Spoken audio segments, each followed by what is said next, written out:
uma semana em que nós estávamos falando sobre os assédios de uma maneira geral, né? Então nós falamos do assédio sexual e agora nós vamos falar do assédio moral. Agora, o que é o assédio moral, pessoal?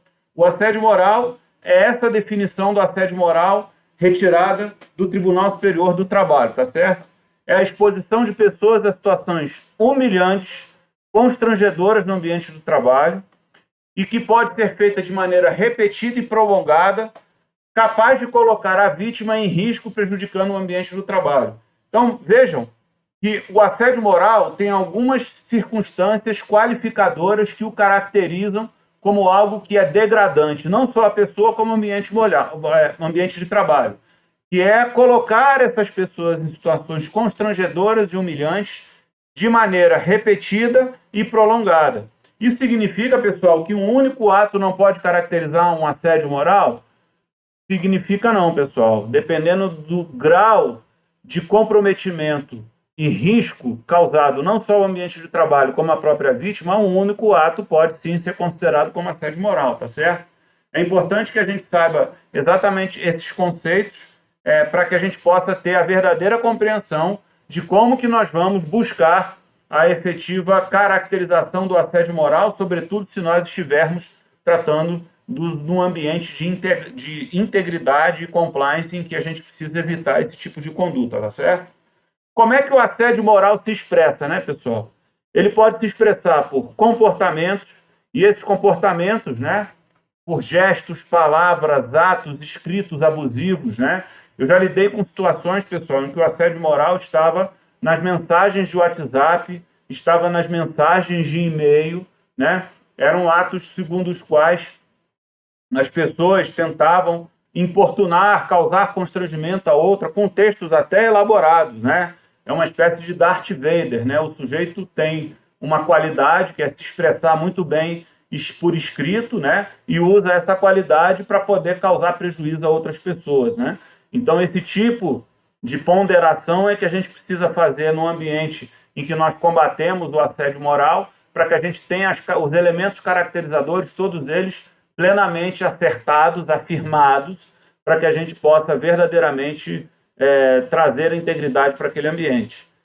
E, além da forma de manifestação, ele causa como efeito dano à personalidade, à dignidade, à integridade física ou, principalmente, pessoal, à integridade psíquica. Quando nós estamos tratando da moralidade, a gente vai tratar de danos relacionados à integridade psíquica das pessoas, né? E, além disso, naturalmente, colocar as pessoas em perigo, né? E degradar o ambiente de trabalho. Veja que tem uma conjugação dos dois fatores quando nós tratamos de assédio moral. Não se trata, quando tratamos de assédio moral, é até importante a gente falar disso, pessoal. Quando a gente trata de assédio moral, a gente não está tratando só de um prejuízo à vítima. A gente está tratando de um prejuízo ao ambiente de trabalho também. Então, o problema do assédio moral não se restringe à questão da vítima, que por si só já é muito grave, mas ele degrada o ambiente de trabalho. E nesse cenário, os sistemas de compliance tomam uma importância ainda maior, como nós vamos ver aqui na frente. Vocês vão saber compreender exatamente os elementos caracterizadores do compliance, os elementos caracterizadores do assédio moral e como que a conjugação desses dois fatores torna as atitudes empresariais preventivas desse tipo de ilicitude que causa transtornos reputacionais, causa transtornos organizacionais e prejudica o bom funcionamento dos sistemas de produção de produtos e serviços das organizações. Portanto, é absolutamente fundamental que você tenha a compreensão de tudo que é caracterizador do assédio moral para você poder evitar que esse tipo de conduta possa acontecer dentro da organização que você presta serviço. Tá certo, pessoal? Então, vamos lá. O assédio moral tem uma tipologia, né?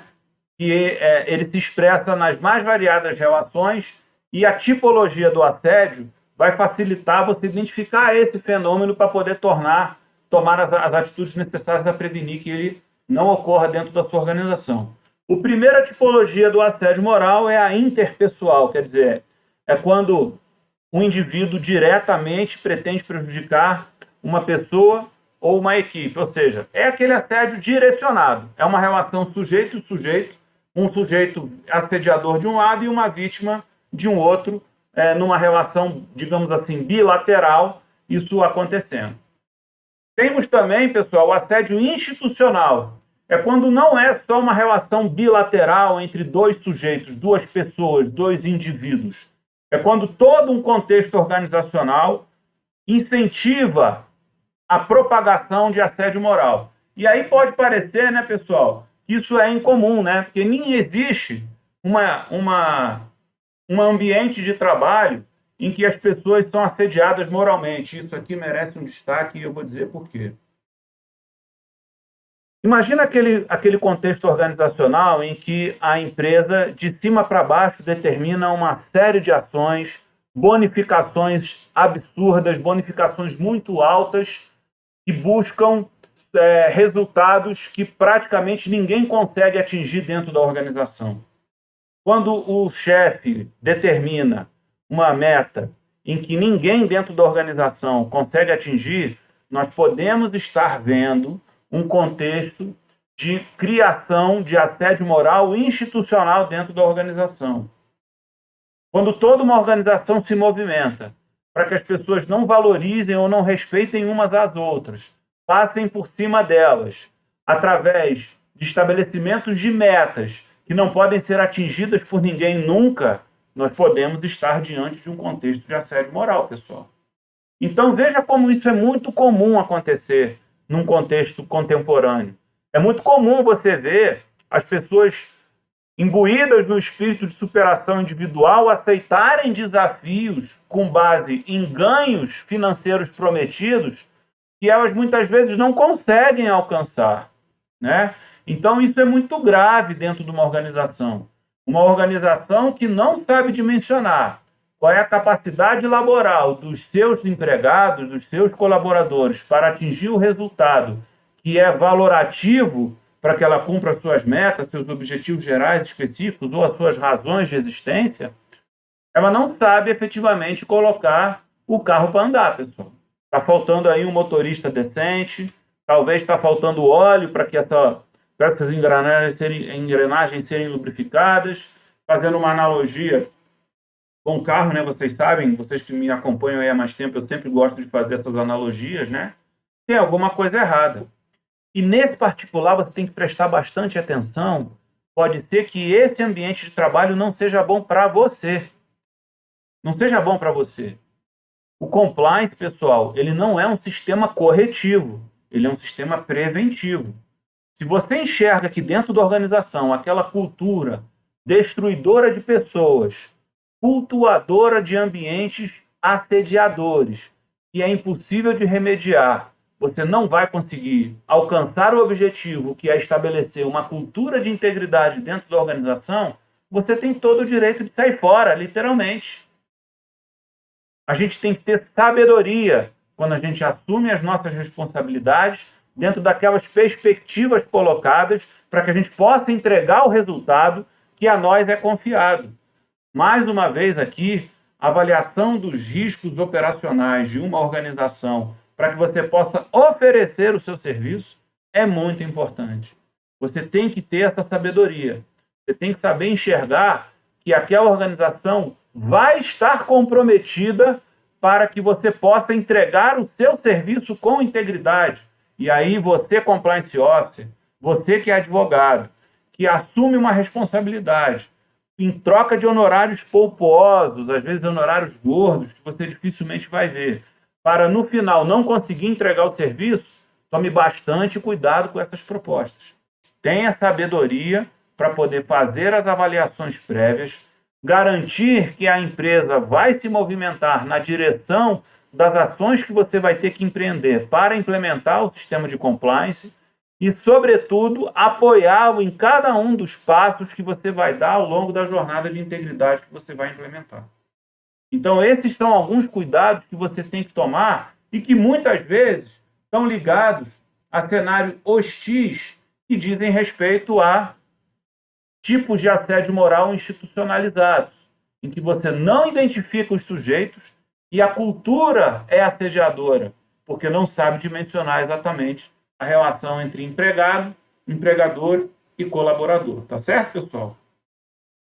Além disso, a gente tem mais dois outros tipos de assédio moral, que é o vertical, que ocorre entre pessoas de níveis hierárquicos diferentes, que é o mais comum, é o chefe que tripudia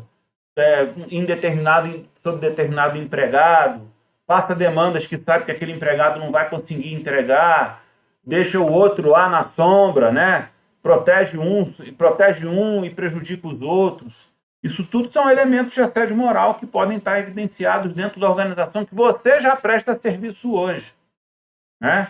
E que o compliance definitivamente pode ajudar você a resolver esses problemas. O assédio horizontal é quando você não tem hierarquia, né, entre as pessoas e elas estão dentro dos mesmos níveis, né? E aí, nesse nível horizontal, é que aparece o tal do bullying.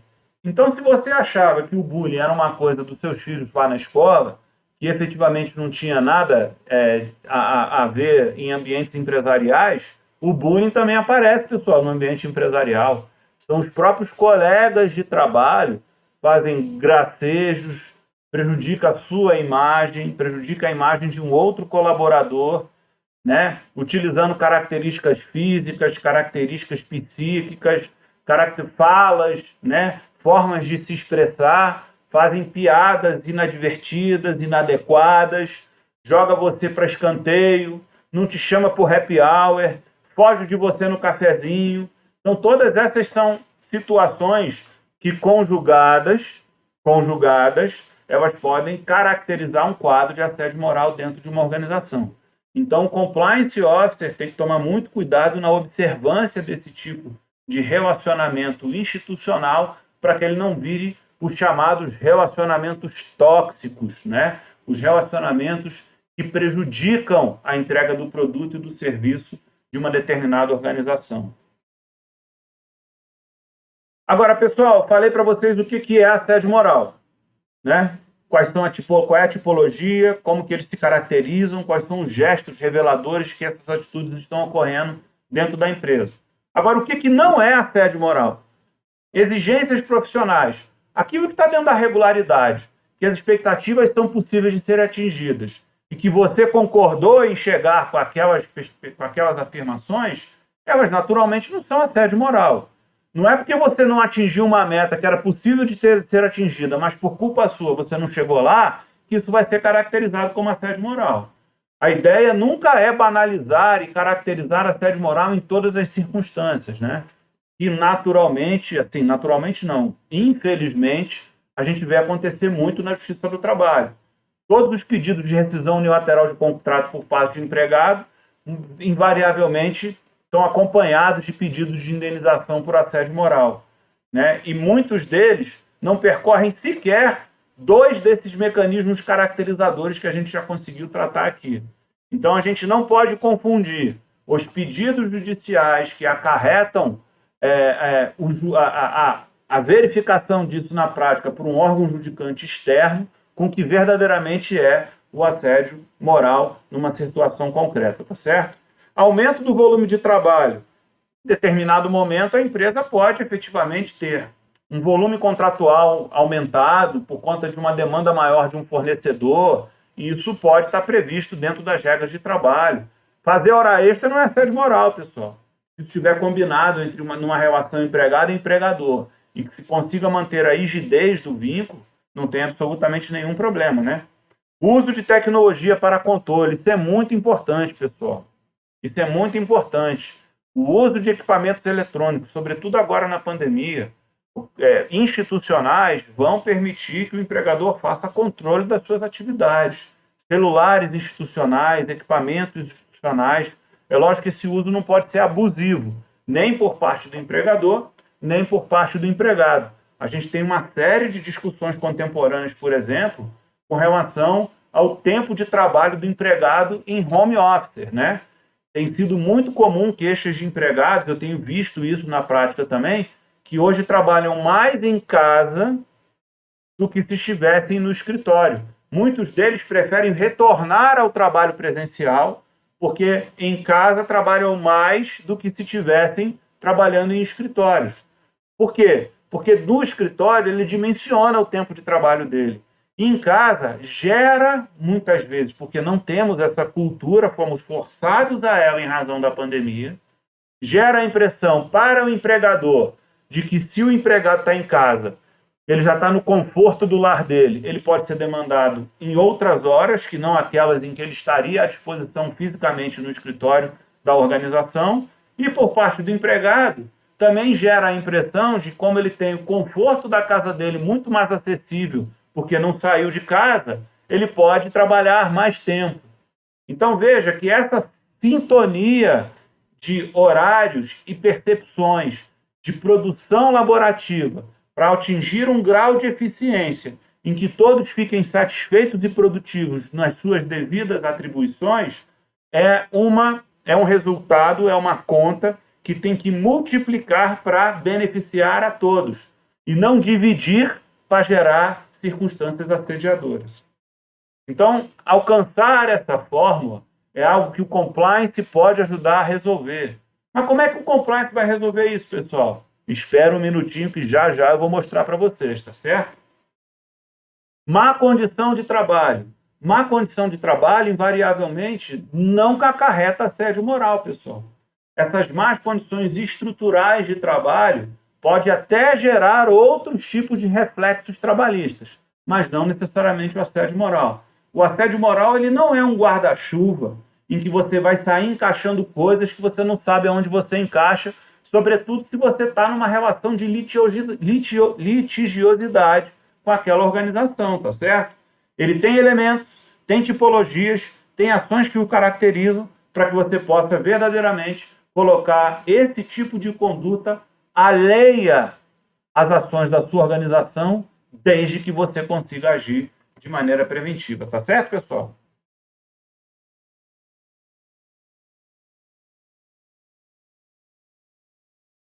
Agora, a reflexão é o seguinte, já que você já sabe o que caracteriza o assédio moral e o que não caracteriza o assédio moral, conta para mim. Se você está ao vivo aí, pode até colocar no chat. Será que isso acontece na sua organização ou não? Será que você conhece alguém que já passou por isso? Né? Será que você mesmo não é uma vítima ou conhece uma pessoa que já foi vítima de assédio moral? Sabe o que é incrível, pessoal? É que nesses momentos de exceção, que a gente está passando, invariavelmente a gente consegue, num simples diálogo descontraído, encontrar uma série de problemas com relação à conduta das pessoas. Nós passamos por uma circunstância na pandemia muito peculiar e ela acabou por notabilizar condutas variadas dos mais diferentes reflexos. Portanto, veja a gravidade que é você tratar de elementos de assédio moral dentro da sua organização e tentar se preparar para elementos excepcionais, como é o caso da pandemia. O bom senso, pessoal, é um elemento fundamental e sempre foi. Não é só no assédio moral, não. É em qualquer tipo de circunstância irregular ou ilícita. Para que a gente possa encontrar denominadores comuns e ter a transparência, um norte fundamental para encontrar um caminho do meio. E esse caminho do meio é um caminho convencionado, não necessariamente imposto, de cima para baixo, para não gerar um assédio moral, para impor uma obrigação exagerada, uma desvantagem, colocar determinado grupo de empregados em situação peculiar em desvantagem com relação aos outros, não. É efetivamente estabelecer um canal recíproco de troca de informações. É uma via de mão dupla. Do mesmo jeito que desce verticalmente do empregador para o empregado, tem que voltar do empregado para o empregador, para que você possa ter um ambiente saudável de produção do seu conhecimento, do seu produto, do seu serviço. E nesse contexto a gente acaba conhecendo várias pessoas. Se você pensar um pouco aí, você vai ter notícia de alguém, pelo menos, que já sofreu um bullying dentro do trabalho, com piadinhas, às vezes machistas, raciais, circunstâncias que você constrangedoramente não quis alertar, porque você não entendia sequer como fazer aquilo. Agora você tem. porque agora eu vou mostrar para você exatamente como que o compliance entra para combater esse tipo de conduta que não é uma conduta adequada para um ambiente organizacional saudável, tá certo, pessoal? Mas antes de eu falar isso, eu quero dizer duas coisas para você. A primeira, que eu estou mostrando aí um gráfico para mostrar por que esse tema é importante. A segunda é que no final desse vídeo, você que ficar com a gente até o final, você vai receber um material, tá? Lá no finalzinho a gente vai disponibilizar esse material para você, que vai contar com todo esse conhecimento que eu articulei para fazer essa live hoje com você, tá certo? Então não precisa ficar preocupado se eu estou passando rápido ou devagar, se você não está anotando, se você que gosta de anotar. Não precisa se preocupar com isso, porque eu vou entregar um PDF para você com todo esse material a respeito daquilo que eu pesquisei para poder produzir essa aula para você, tá certo? Então, por que esse tema é importante? Dá uma olhada na linha do tempo, especialmente compreendida aí entre 2009 e 2021. 2021 os dados ainda não estão fechados do CNJ, tá certo, pessoal? Por isso que a gente não tem os dados completos. Mas olha como que cresceu a quantidade de ações relacionadas a assédio moral de 2011 a 2019 visualmente. Então veja que há uma crescente de demandas judiciais com relação ao assédio moral. Invariavelmente resultam em condenações de empregadores, né? Por circunstâncias que poderiam ter sido evitadas se tivesse um sistema de compliance implementado dentro da organização. Isso gera indenizações vultuosas, pessoal. Tem indenizações aqui de milhões de reais. Então vejam vocês a importância de tratar esse tema para que ele não possa gerar um prejuízo. Não só numa relação bilateral que está ali na contenda da Justiça do Trabalho, não. Mas reputacional também.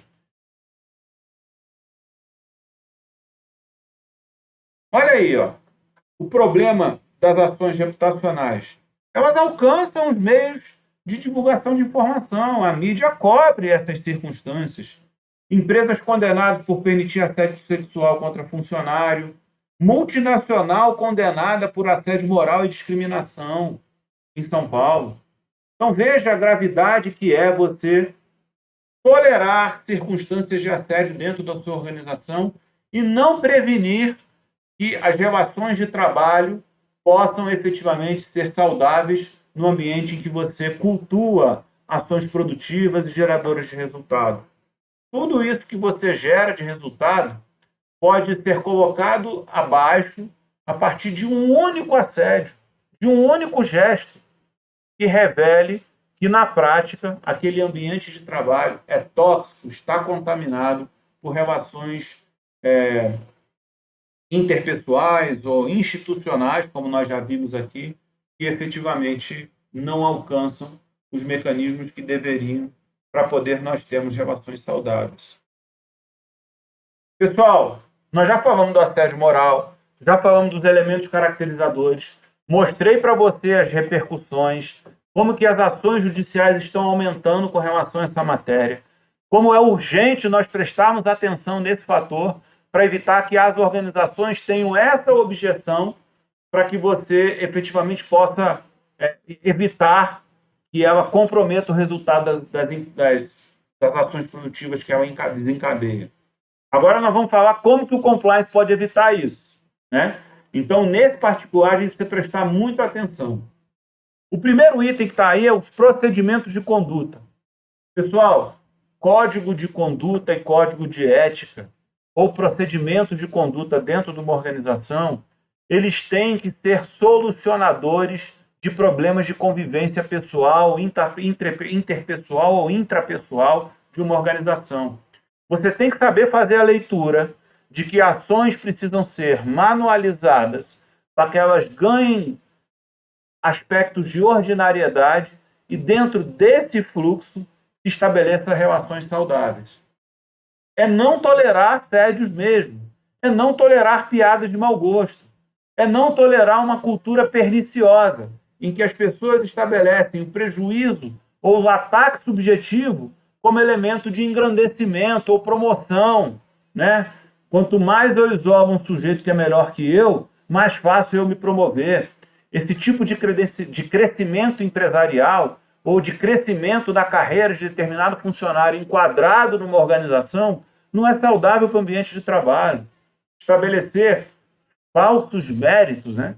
Porque um sujeito que alcança um mérito, porque ele desmereceu o outro, ele não tem um mérito próprio. O mérito dele está baseado no prejuízo de outrem. E não é assim que a gente faz a melhor relação de crescimento numa carreira profissional. A gente cresce pelas nossas próprias circunstâncias. O homem pela sua própria natureza, né? Aliás, gigante pela própria natureza. Nós precisamos ser gigantes pelas nossas próprias forças, sem precisar prejudicar ninguém.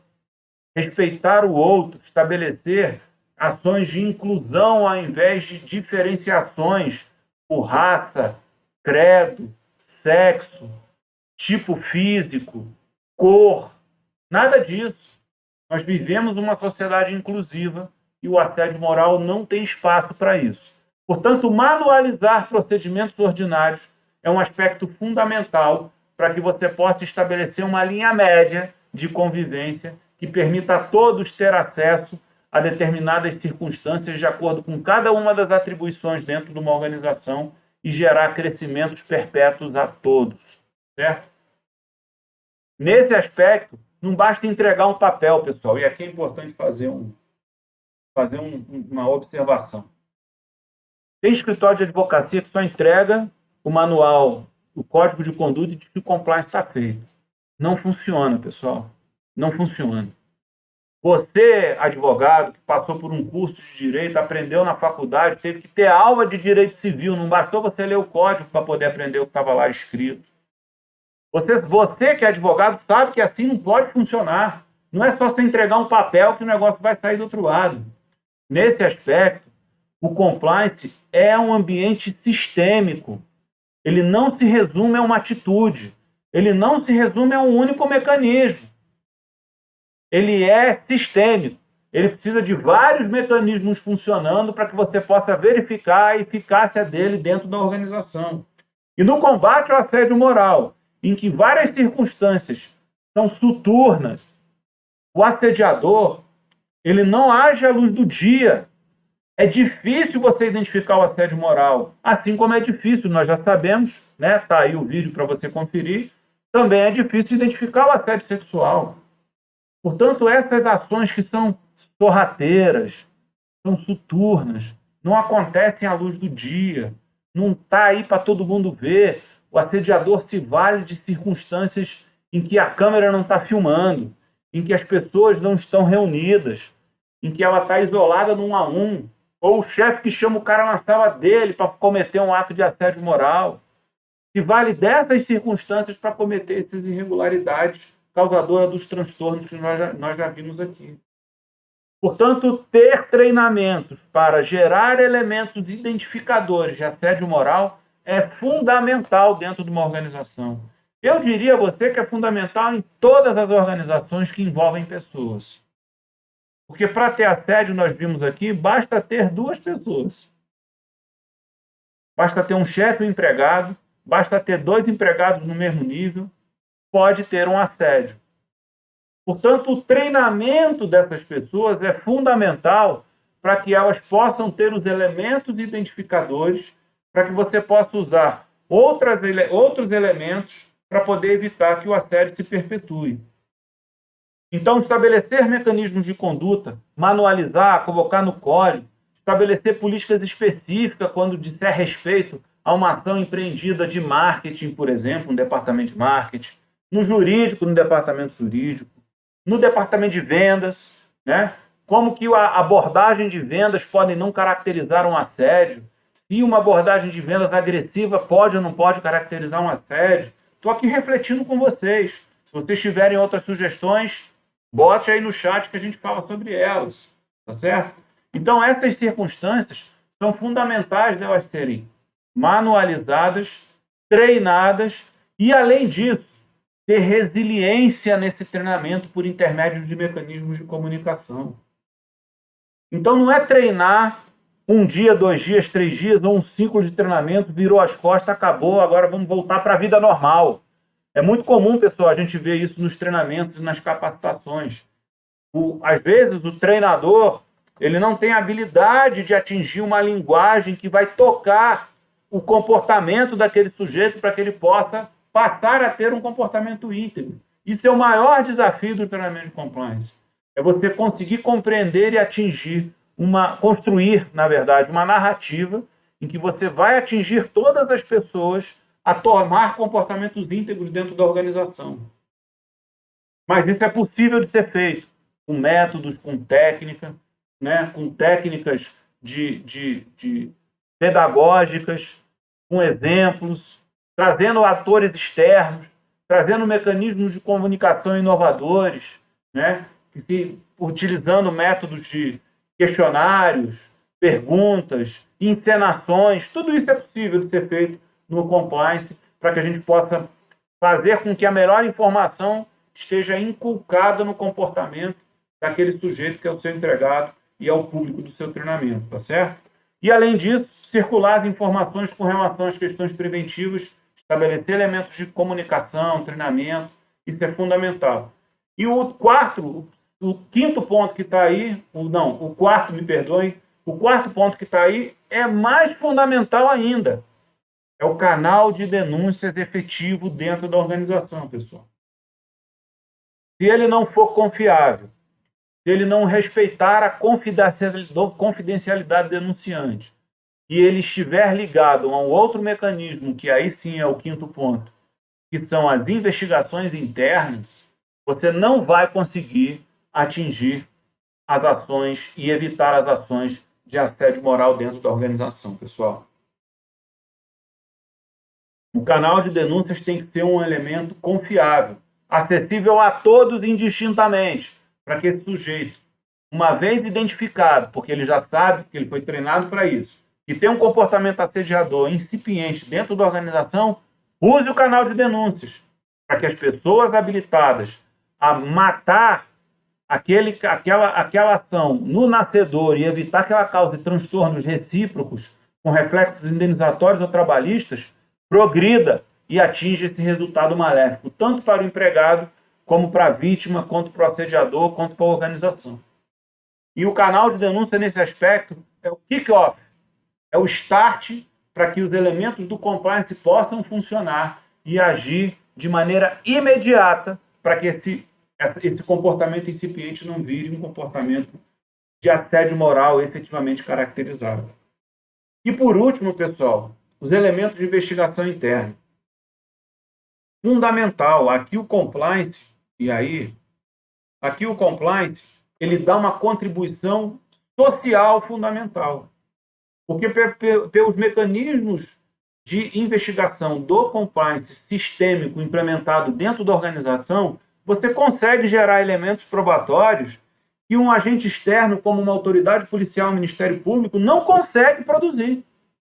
Então, aqui o compliance cumpre uma função social importantíssima de repudiar e repelir essas atitudes, não só nessa organização onde se tem um compliance, como garantir os reflexos de quem de direito precisa punir esse agente assediador.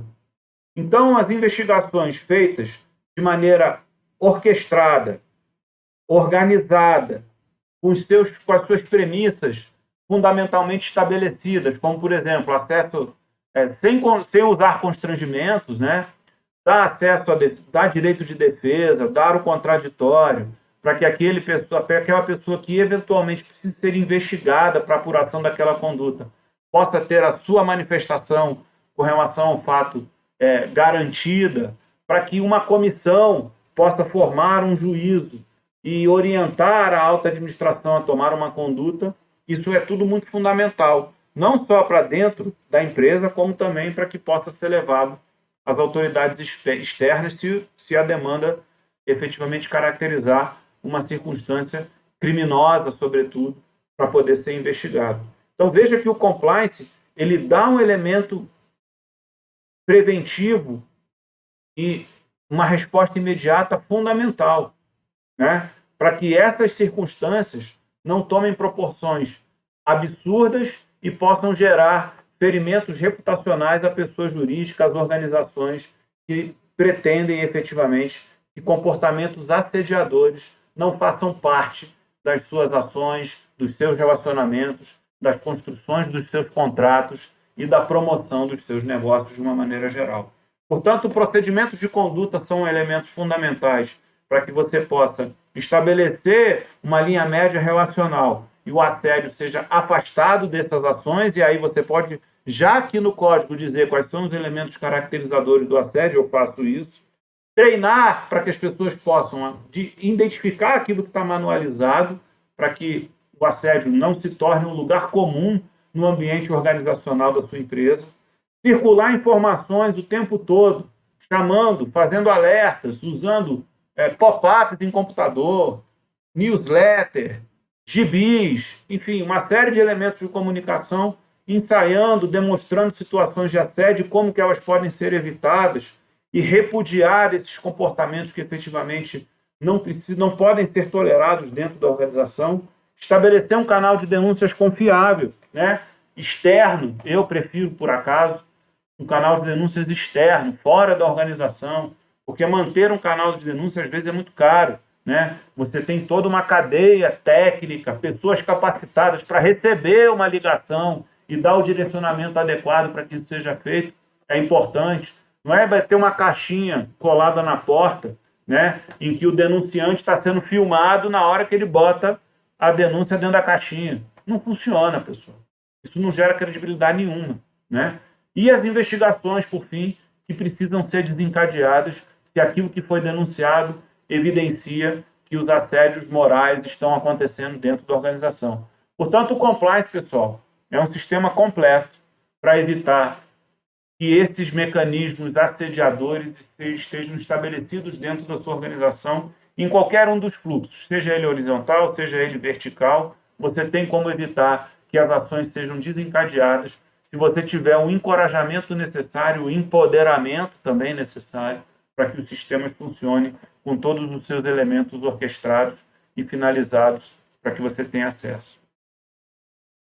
E evitar isso significa o quê? Tornar recorrente as ações de prevenção. E aí entra um outro fator, que é o monitoramento. O compliance não passa uma vez naqueles 5 elementos e acabou-se. O compliance é um mecanismo permanente que vai monitorar os riscos, vai monitorar e atualizar o código, vai monitorar e atualizar os treinamentos para que eles possam estar sempre dando o melhor recado para as pessoas, para os colaboradores e para os empregados dentro da organização. E aí, falando de empregado, e aí é uma sugestão, você já tem que fazer o onboarding do seu empregado novo baseado numa cultura de integridade. Quando você contrata um empregado na organização, é importante você, que é advogado, ficar ligado nisso, porque a gente precisa iniciar os mecanismos de integridade e compliance no nascedouro, logo assim que o sujeito entra na organização. Se ele recebe um kit, por exemplo, ele tem que ter um código de ética, de conduta da organização dentro desse kit, para que ele possa ter a compreensão de que naquela organização a integridade é um valor. E ações como essa de assédio moral não vão se perpetuar dentro da organização. Então isso é fundamental para que a gente possa verdadeiramente começar a desempenhar um trabalho em que o empregado, quando entra na organização, ele já entra com a marca da integridade para desenvolver os seus trabalhos dentro daquela empresa. Então isso é muito fundamental, pessoal, que a gente possa iniciar o trabalho da integridade e de trazer as pessoas para esse valor o quanto antes, né? Porque, assim sendo, você conquista mais rapidamente a confiabilidade necessária para que todas essas informações que são cíclicas, monitoradas e reiteradas ao longo do tempo pelo compliance possam efetivamente evitar comportamentos assediadores. Assédio não, pessoal. Essa é a hashtag que eu lanço aí para vocês. Nós vamos disponibilizar agora para você aí um PDF para que você possa ter acesso não só no Facebook, no Instagram ou no YouTube, onde você estiver nos vendo aí ao vivo, né? Para que você tenha todas essas informações por escrito, esse PDF que a gente prepara para você, para que você possa ter ele como material de referência, se for a sua opção, para que você possa aí usar todas essas informações para fazer a sua melhor reflexão e aí, efetivamente, você conseguir usar essa hashtag, que é o assédio não, né? Porque com o Compliance 180 graus, que são as nossas páginas, nas quais você já sabe que aqui a gente divulga informações sobre integridade, a gente divulga esse propósito de fazer com que você efetivamente incorpore a integridade na sua vida e torne exponencial os seus ganhos a partir da rentabilidade que eu tenho certeza que isso traz de volta para você, porque traz para mim, pode trazer para você também, desde que você conheça os mecanismos de compliance. E nessa série, em que nós estamos falando das objeções empresariais, como que o compliance pode ajudar, a gente vai tratar de cada uma dessas circunstâncias que são irregulares, são ilícitas, convivem nos meios empresariais mais variados, né, nas mais variadas ações ou nichos empresariais, e a gente tem a convicção que, se implementados os mecanismos de compliance, a gente consegue dar uma contribuição para que as empresas foquem naquilo que verdadeiramente traz a lucratividade, fomentem os seus próprios propósitos, sem precisar ficar se preocupando com essas relações essas relações pessoais, essas relações hierárquicas, que o compliance está monitorando e está entregando sempre o melhor resultado. E o melhor resultado é integridade em todas as relações. E você, advogado que trabalha com compliance, conseguir ficar satisfeito com o seu serviço, conseguir ter tempo para poder entregar isso junto, combinado com o seu empregador, e não necessariamente fazer parte daquele quadro de ações judiciais que só crescem no Brasil e demoram para dar resultado. Não tem a prevenção como elemento fundamental para que você possa exponenciar negócios, remediam ambientes laborais e demora para recuperar a credibilidade, porque, afinal de contas, é uma relação que necessariamente escolhe um lado vencedor, né, quando estivermos tratando de uma ação trabalhista. Portanto, temos que prestar atenção em novos paradigmas, que são paradigmas que solidificam ambientes de trabalho saudáveis, respeito à diversidade e inclusão das pessoas para que juntos, todos juntos, imbuídos no mesmo propósito empresarial que faz com que eles desenvolvam atividades dentro dessa organização específica, possam gerar as rentabilidades, exponenciar riquezas e valores, cada um dentro das suas atribuições. Pessoal, queria agradecer muito a vocês. Não se esqueçam de clicar no link que está disponibilizado aí no comentário para vocês. Peguem esse material, reflitam sobre ele e eu espero vocês na próxima terça-feira, às 8 horas, para que a gente possa tratar de mais uma nova objeção. E eu vou dizer a você qual é a objeção. São as fraudes. Na terça-feira trataremos de fraudes e como que o compliance pode ajudar. E você, especialmente, que é advogado, que está nos ouvindo agora, preste bastante atenção nessa data e nesse horário, porque fraude é algo que é recorrente nas organizações e muitos empresários sequer sabem que elas estão acontecendo e o compliance definitivamente pode ajudar. Um abraço para vocês, obrigado pela atenção, uma boa noite a todos e até terça-feira da semana que vem. Tchau!